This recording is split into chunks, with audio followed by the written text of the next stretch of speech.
there's a high probability that we can go back. Okay sa inyo, 120. Bear flag pa rin siya, ha, mga titos and titas. Kahapon, Bitcoin tried to rally towards 113.5 pero nauntog pa rin tayo. We pulled back and now we are trading at 111.7. 113.480.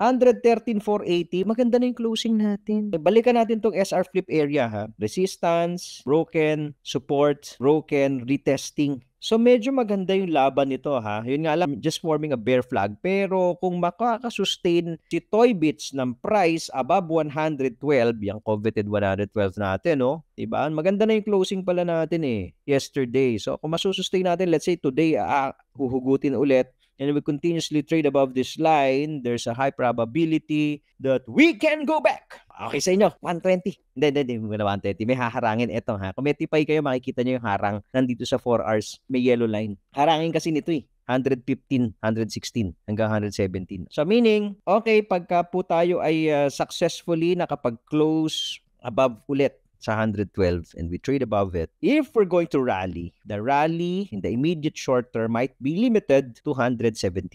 Hanggang dito po, haharangin muna. And then let's see kung kaya natin mag 120 ulit.